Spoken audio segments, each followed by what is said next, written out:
Assalamualaikum warahmatullahi wabarakatuh. Perkenalkan, nama saya Rika Rahmawati dan rekan saya Nabila Maulida. Kami di sini akan memaparkan materi bab 4 mengenai teori kritik sastra strukturalisme.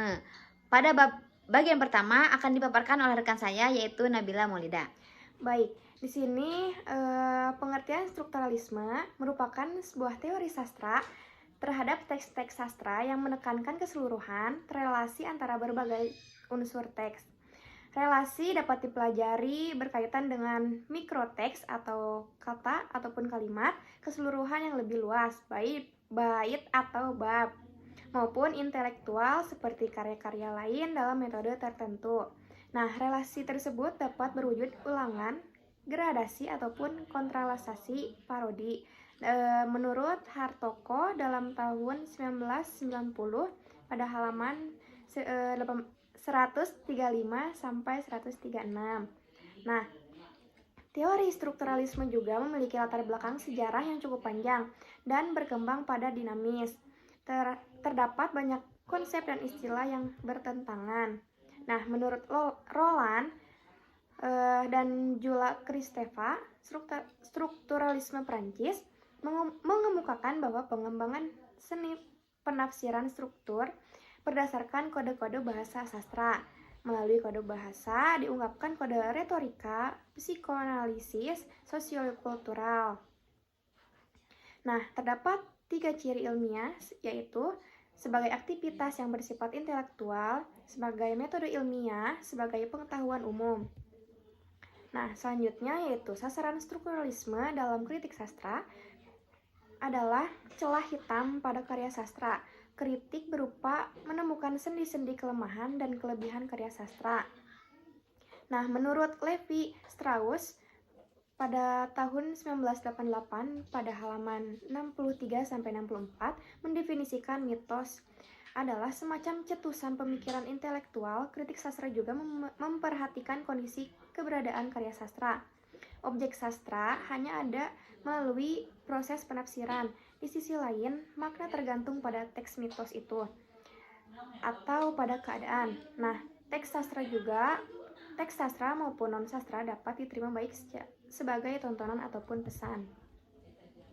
Nah, selanjutnya yaitu ada pemikiran mistis dan morfologi sastra. Menurut Levi Strauss pada tahun 1988 pada halaman 140 mengatakan bahwa pemikiran mistik seperti Franz Boas mengatakan secara konstan penulis sering menciptakan dunia baru, namun juga sering membalikkan dan mengubah menjadi penanda. Nah, sastra butuh strukturalisme berasal dari linguistik, yaitu suara, bentuk, kata-kata, dan kalimat merupakan objek umum dari linguis dan filolog. Perbedaan bahasa sastra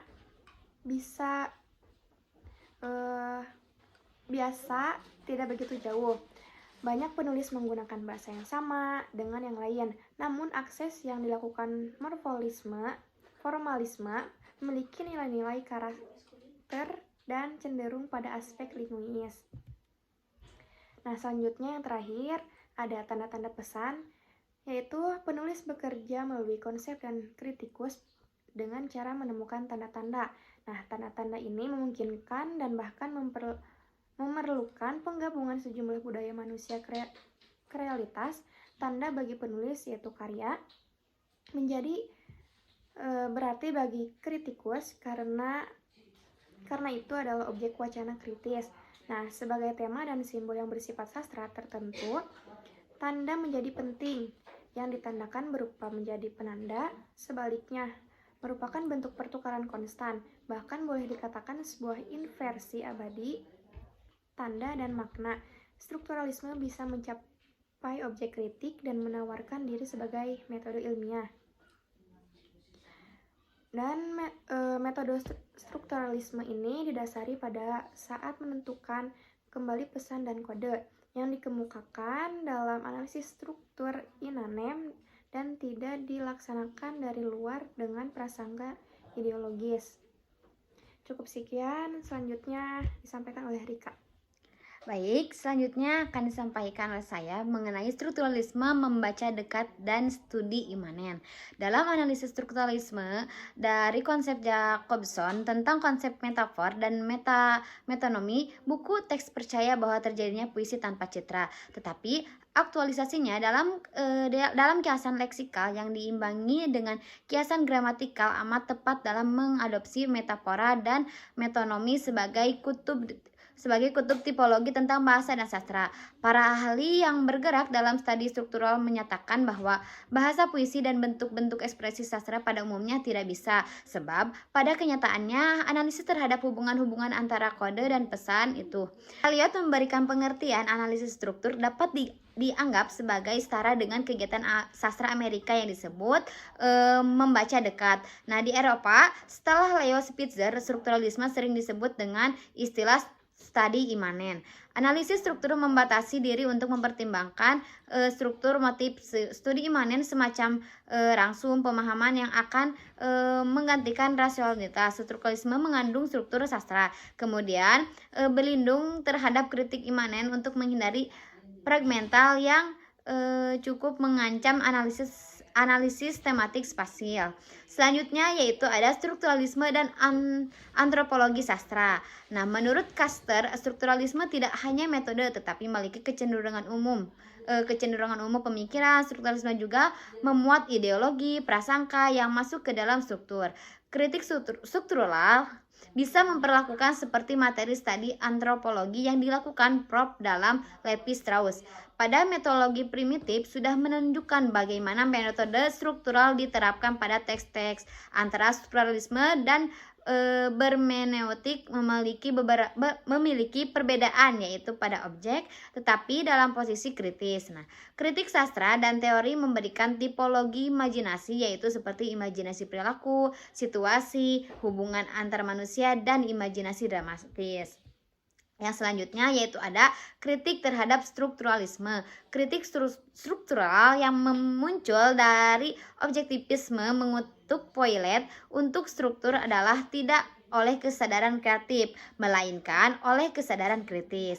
Konvergensi intuitif dua kesadaran yaitu analisis struktural akan setidaknya sebagian atau tidak sah dan tidak relevan. Pembagian bidang sastra menjadi dua dominan, yaitu yang pertama ada sastra yang hidup karya yang sedang dialami oleh kesadaran kritis, dan sastra yang harus disediakan untuk kritik hermeneutik.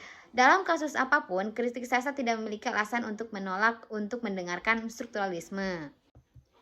Nah, teman-teman, mungkin itu pemaparan materi yang dapat kami sampaikan.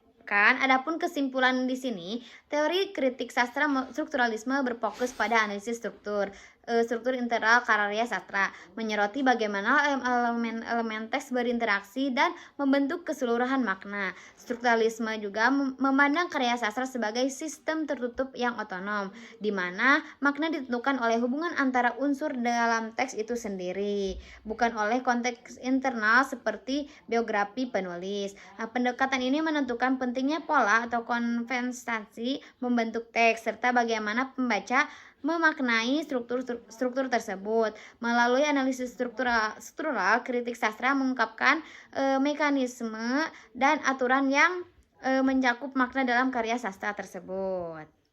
Nah, mungkin sekian yang dapat kami sampaikan, kurang lebihnya mohon dimaafkan. Sekian dari kami. Wassalamualaikum warahmatullahi wabarakatuh.